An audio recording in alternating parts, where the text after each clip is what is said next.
siempre reinarás. Dios sobre todo tú, cerca estás. Todas rodillas se postrarán. Justicia cargaste en la cruz. Exaltado en gloria eres Jesús. Dios sobre todo tú, cerca estás. Toda rodilla se postrará. Dios sobre todo tú, cerca estás. Toda rodilla se postrará.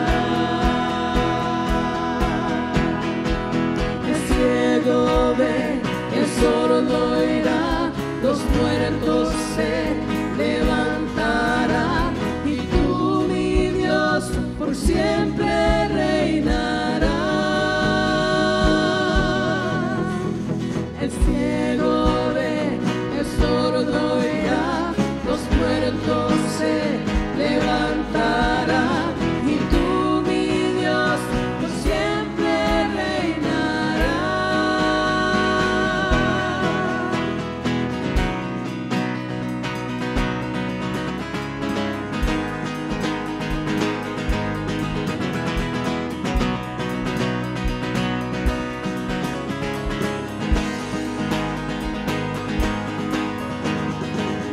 Sobre todo tú, cerca estás.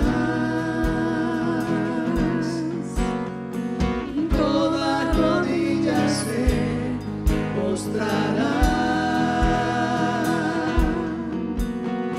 Dios sobre todo tú, cerca estás. Toda rodilla se postrará. Ciego ve, el sordo oirá, los muertos se levantarán, y tú, mi Dios, por siempre reinarás. El ciego ve, el sordo oirá, los muertos se levantarán, y tú, mi Dios, por siempre reinarás. Ciego ve, el sordo oirá, los muertos se levantarán, y tú, mi Dios, por siempre reinarás.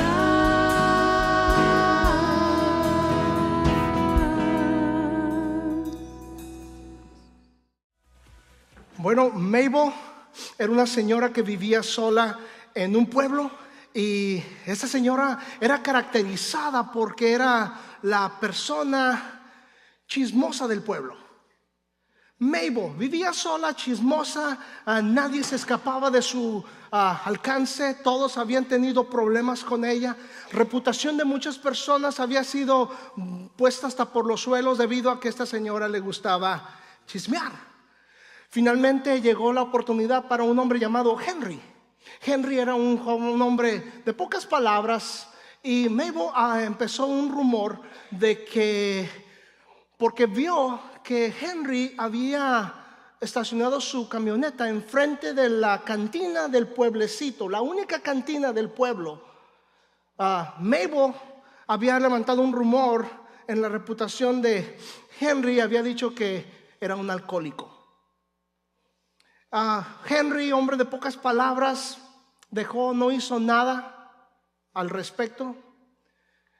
Una tarde Henry va a la casa de Mabel, y enfrente de la casa de Mabel, ya en la tarde, estaciona su camioneta enfrente de la casa de Mabel, de esta señora chismosa, y deja ahí la camioneta toda la noche.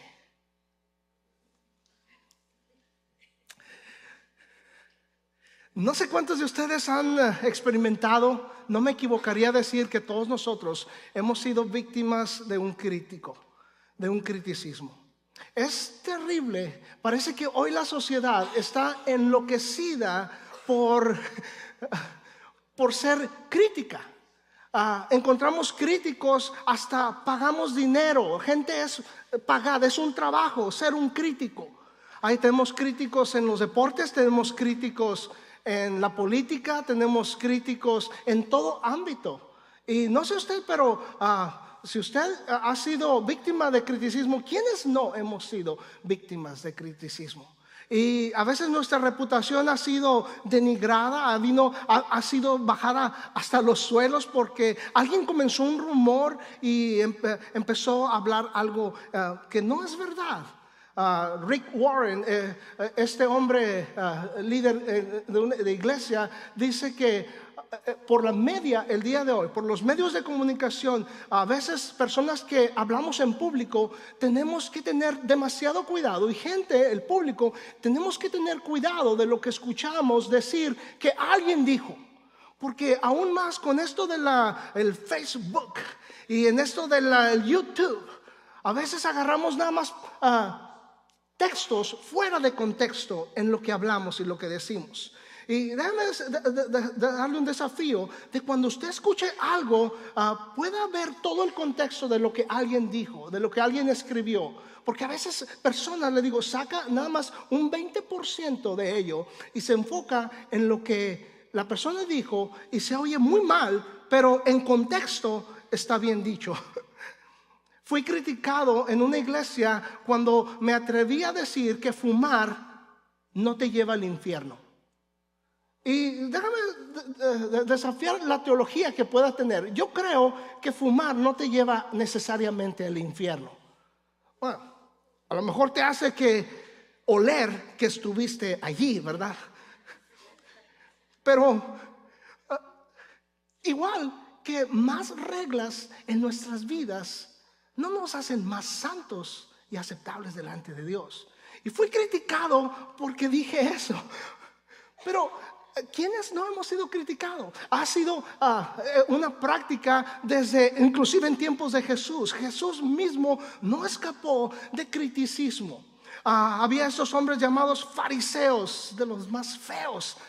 Fariseos, escribas, que empezaban a ver su ministerio amenazado por este hombre revolucionario que empezaba a hablar verdad con autoridad, no como la gente reconoció. Es que Jesús habla con autoridad como un rey, no como los fariseos. Y los fariseos empezaron a tener celos, y era una práctica que ellos hacían. Ellos se enfocaban en la persona para que ellos se veían amenazados, y era el caso del mismo Jesús. Si el Señor Jesús no escapó de ser criticado, cuánto menos todos nosotros vamos a escaparnos de ser criticados por alguien.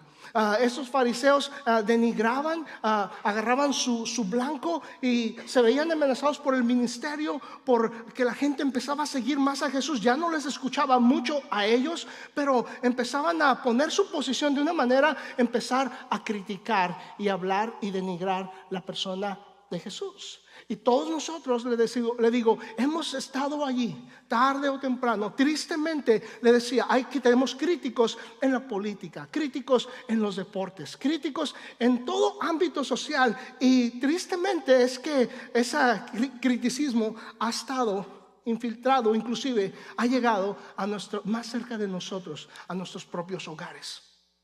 Y si puedo decirle esta tarde, y no me puede pensar, ha llegado inclusive a la iglesia. Entre nosotros, en la iglesia alrededor de este planeta ha habido criticismo. Es triste pensar que hay personas que llegan a pensar entender que la vida en Cristo es una vida en la cual podemos alcanzar, note usted, perfección sin pecados.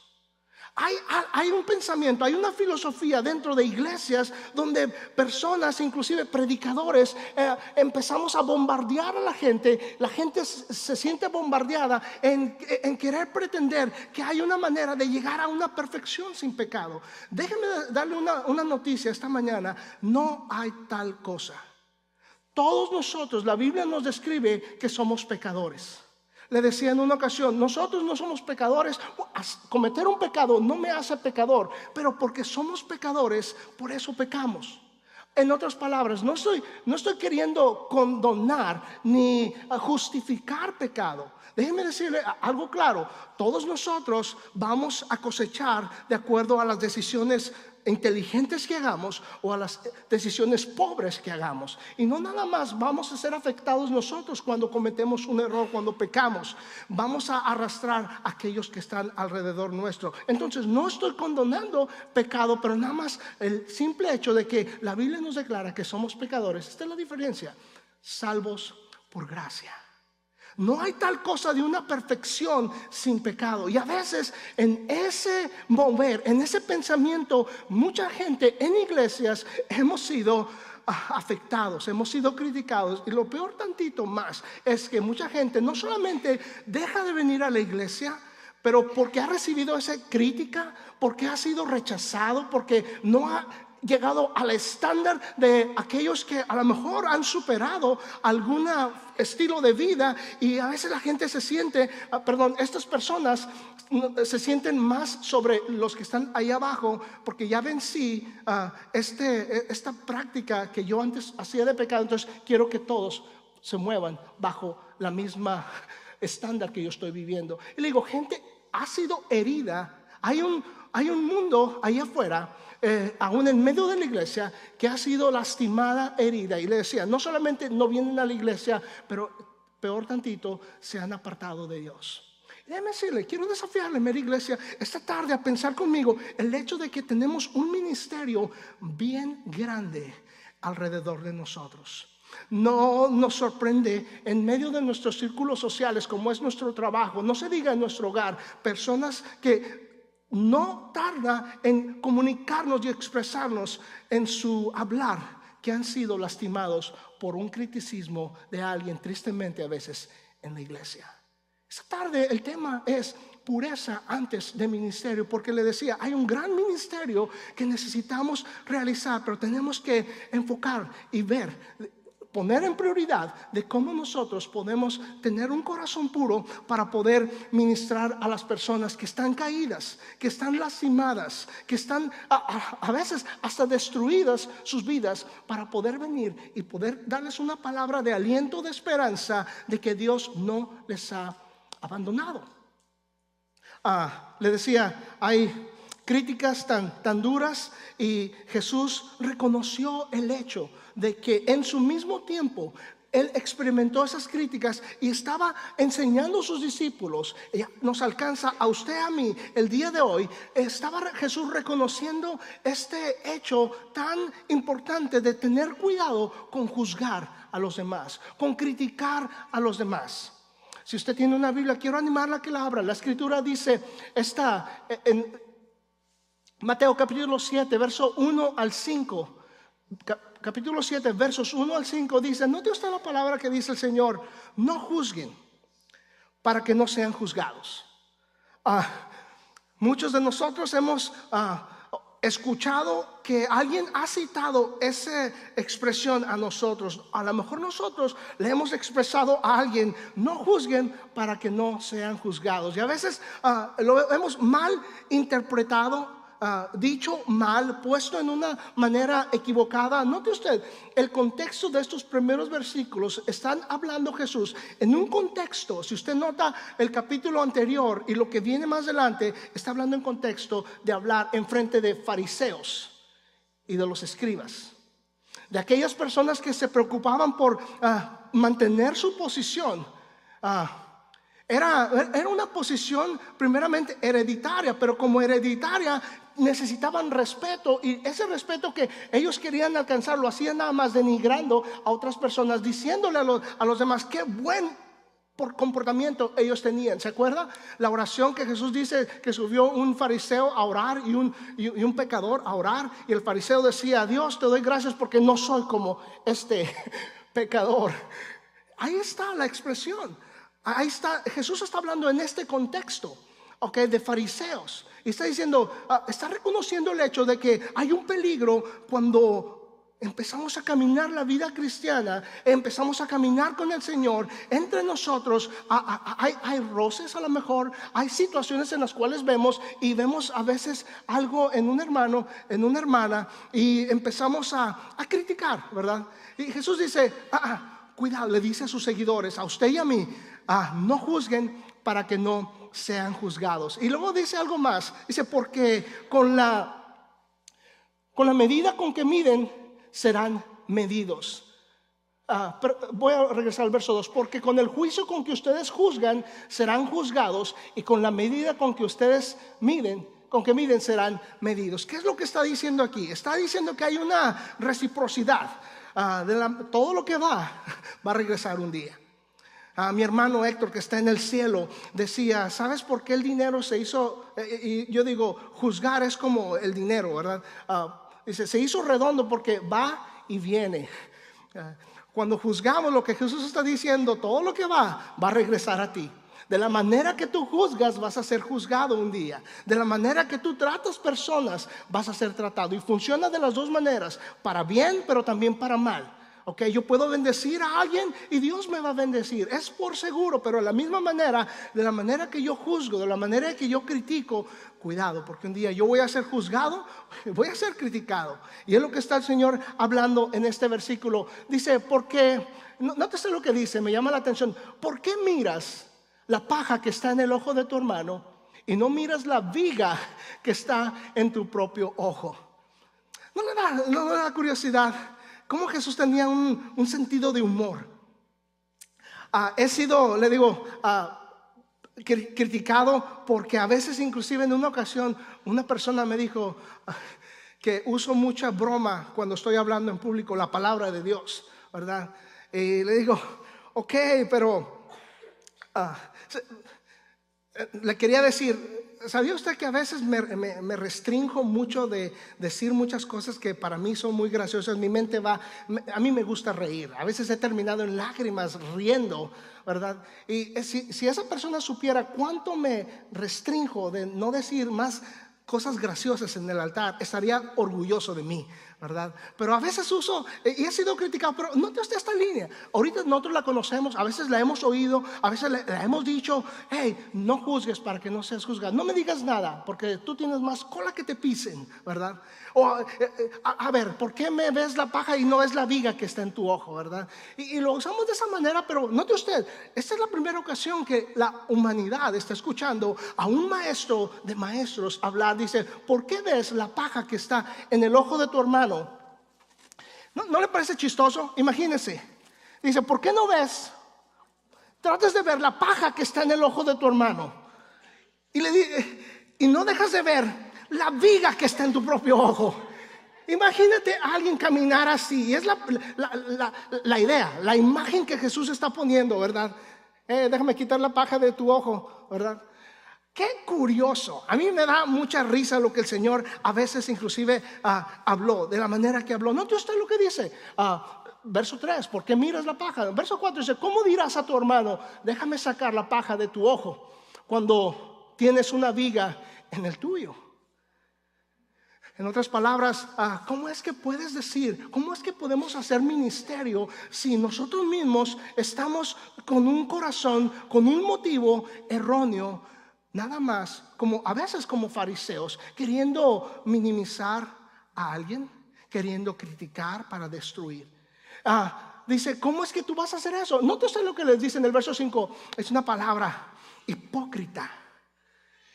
Me encanta cómo se escucha la palabra hipócrita. Parece que estoy hablando en otro lenguaje, ¿verdad? Hipócrita, ¿verdad? Note usted, hipócrita, saca primero la viga de tu propio ojo y entonces verás bien para sacar la paja del ojo de tu hermano.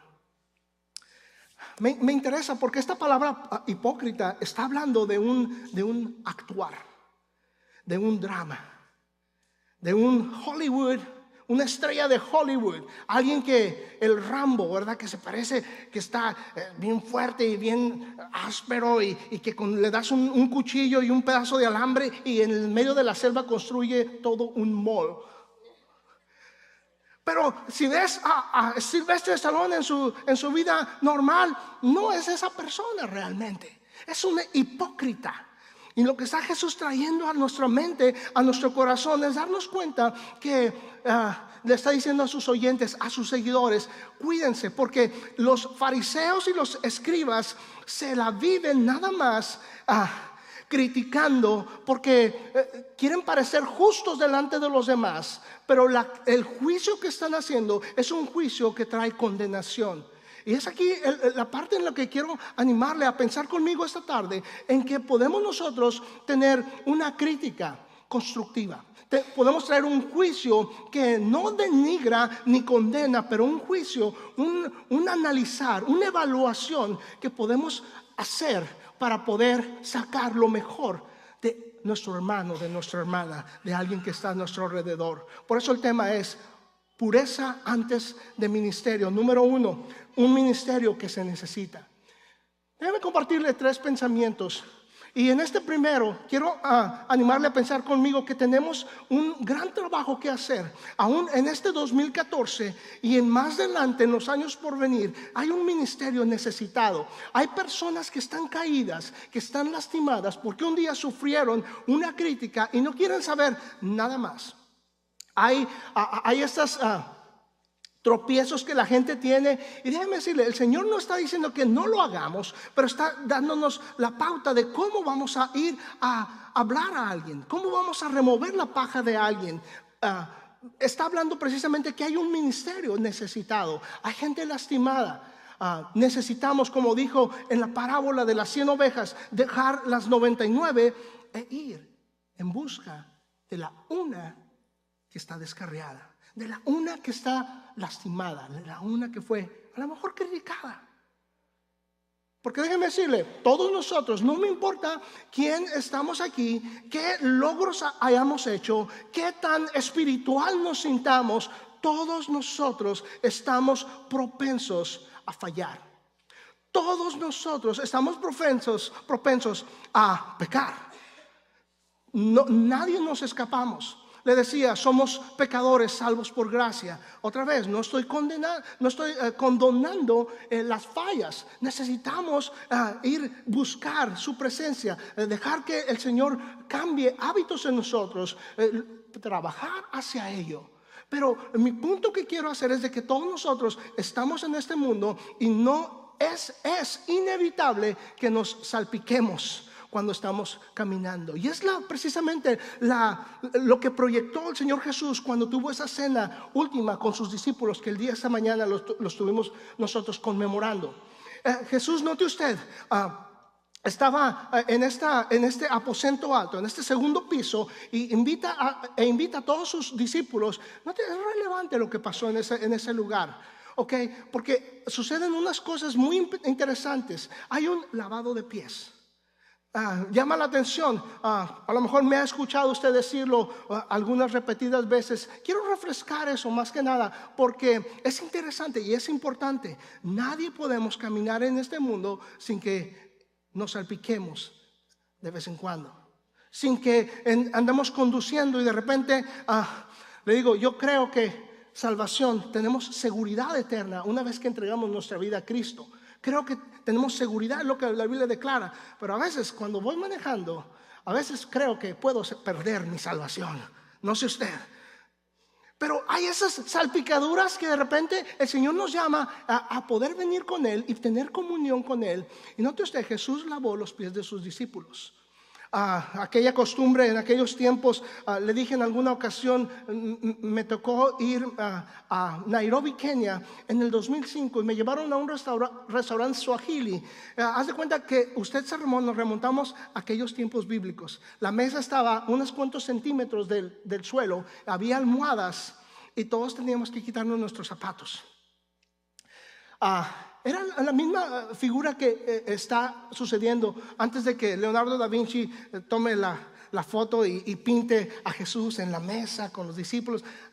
Está bonita esa foto, ¿verdad? Pero esa pintura, si la tiene en su casa, déjela ahí, es una buena inspiración. Pero realmente no era la mesa de ese tipo, era una mesa casi en el suelo.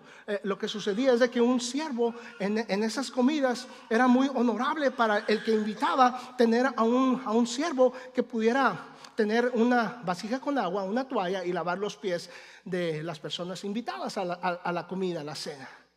Bueno, en esta ocasión en el aposento alto no había ese siervo y ninguno de los discípulos se percató a punto para lavar los pies, pero Jesús es lo que hace, quita su manto, pone su toalla y empieza a lavar los pies de sus discípulos. Me pregunto, ¿por qué? ¿Qué es lo que sucedió? Hay dos aplicaciones importantes. Decía, en el restaurante de comida Swahili en Nairobi, Kenia, vino esa figura, esa pintura tan vívida a mí. ¿Sabe por qué? Porque era en medio del día de calor y yo había puesto mis sandalias. No querías estar cerca de mis pies. Entonces agarré el hand sanitizer y empecé a limpiar mis pies, porque no quería que mis pies, que estaban en proximidad con mi compañero, pudiera tener una mala experiencia al comer. Y hubiera apreciado a la persona que estaba al lado mío también. Pero todo para decir que Jesús está diciéndole, note usted, Pedro le dijo, Señor, no me vas a lavar los pies a mí. Y Jesús le dice, si no te lavo los pies, no tendrás parte conmigo. ¿De qué está hablando? Dos cosas que puedo pensar. Una, amigo, no me voy a sentar a la mesa teniendo tus pies próximos a mi cara. Entonces no podemos tener esta cena juntos si no te lavo los pies. Pero también estaba hablando en otro aspecto, en el aspecto espiritual. Pedro, andamos por aquí y te tengo que lavar los pies, porque si no, no vas a tener parte conmigo. En otras palabras, no vas a tener ministerio conmigo, no te vas a tener comunión, amistad. Y Pedro le dice, Señor, si es así, lávame mis manos y mi cabeza y todo. Dice, no. Lo único que te tengo que lavar es lo que ha estado en contacto con este mundo sucio. Son tus pies. Es decir, Jesús le está diciendo, no, ya fuiste salvo. La palabra que yo te he dado, ya no tienes que ser salvo una vez y otra vez y otra vez. No. Una vez has sido salvo. Lo único que necesitas lavar es estos pies que están en contacto con este mundo en el cual caminamos. Y es lo que precisamente está hablando, trayendo aquí, es esta pintura de que hay un ministerio grande que hacer. A veces el enemigo nos engaña y usa todo esto de juzgar para paralizarnos. Número uno, nos paraliza porque no queremos estar en la posición de los fariseos, ¿verdad? No, yo mejor no juzgo porque no quiero ser juzgado. Y el enemigo nos para ahí. Pero también la otra manera que el enemigo, el diablo, nos paraliza es porque sabe el potencial que hay en una persona que nosotros conocemos, que puede estar en fuego por el Señor. Y si me toma a mí dar el paso de ir y hablar a mi hermano y animarle, restaurarle, el enemigo sabe el potencial que hay ahí. Entonces lo usa de dos maneras para paralizarnos. Le digo, vivimos en este mundo en el cual nos salpicamos, vamos a fallar, a lo mejor voluntariamente o a lo mejor involuntariamente, pero estamos en este mundo y tenemos que un ministerio que hacer. Tenemos que limpiar nuestros pies. La mejor manera es un recordatorio en esta comunión, cuando puedo venir con el Señor y dejar que mi corazón esté limpio delante de Él.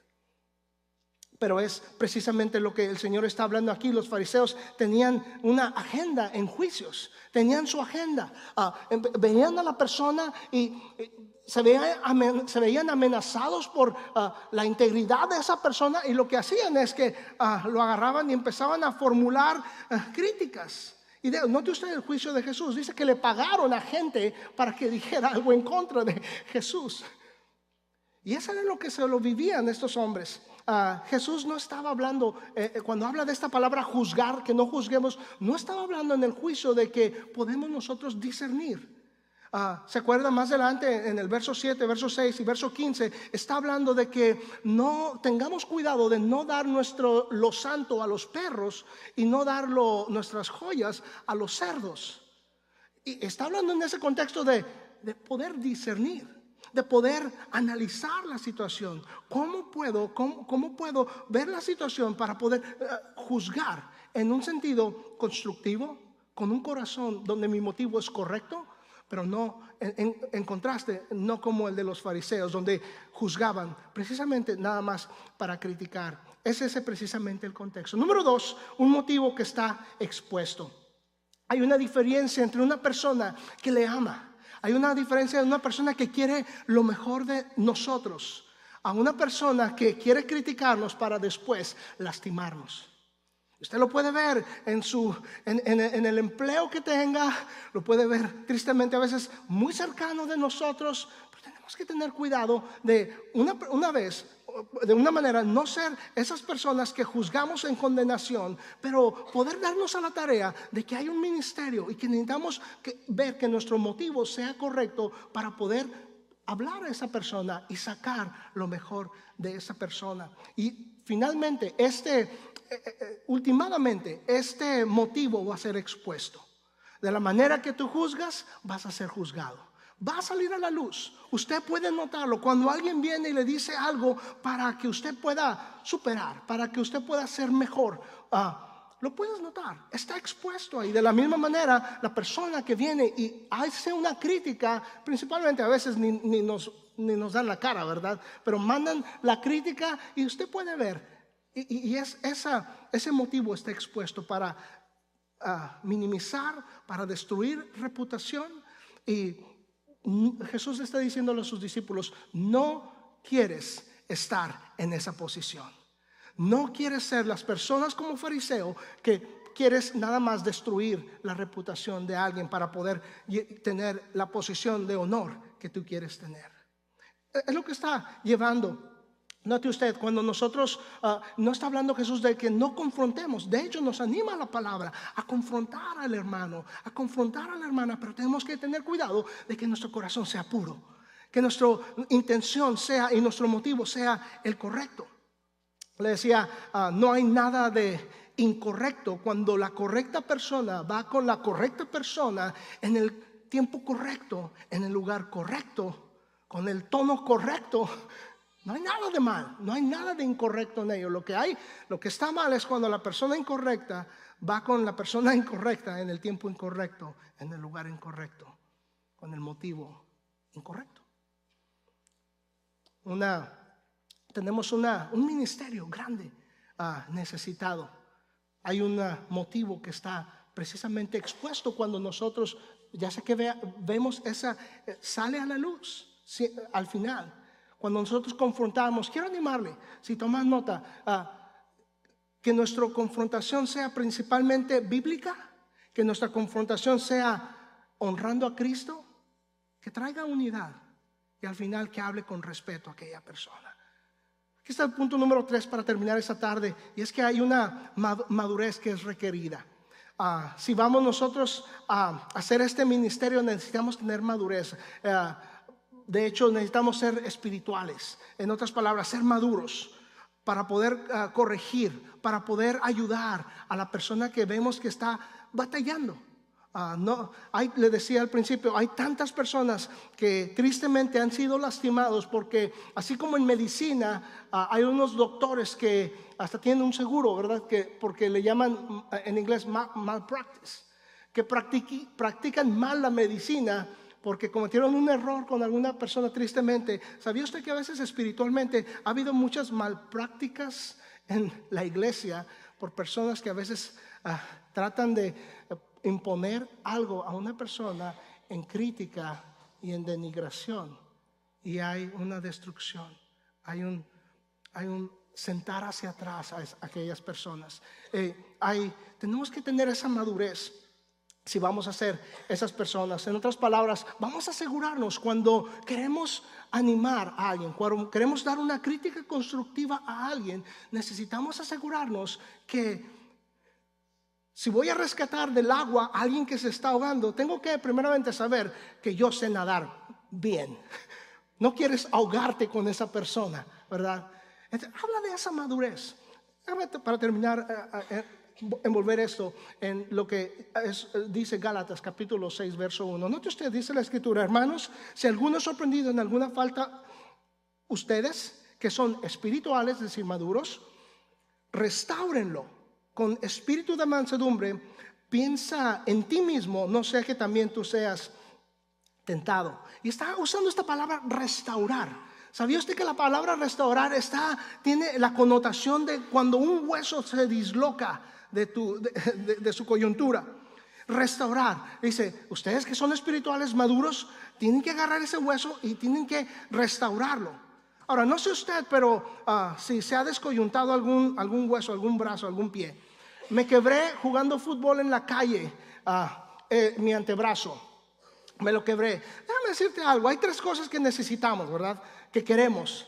Que una persona que me está atendiendo en mi hueso que se me quebró, primeramente tenga la capacidad para tratar con mi hueso, ¿verdad? Le decía, a veces en iglesias a veces hemos cometido muchos errores porque personas que no tienen esa madurez o esa espiritualidad, hablando de madurez, que pueden nadar mejor, vienen y nos dan unos cuantos consejos y agarran un versículo de aquí, otro de allá y nos hacen un error con nosotros. Y quieres que la persona tenga sabiduría, conocimiento, que haya ido a la escuela de medicina para que pueda atender y tocar tu bracito, tu huesito, ¿verdad? Pero también quieres que esa persona sea tierna, que esa persona tenga cuidado. Imagínate que cuando fui al doctor y que el doctor me haya dicho, bueno, de hecho mi hermano y mi mamá iban ahí sermoneándome en el carro, estaba más joven, muy jovencito. Ya ves, ¿para qué andas en la calle? Y yo tenía el dolor, llego al hospital. Es tan agradable encontrar a una persona que sabes que estudió para eso y aparte te dice, todo va a estar bien. Y te pone siéntete aquí, y pone una cobijita, un papelito, no sé qué, siéntese ahí, vamos a llevarle a rayos X.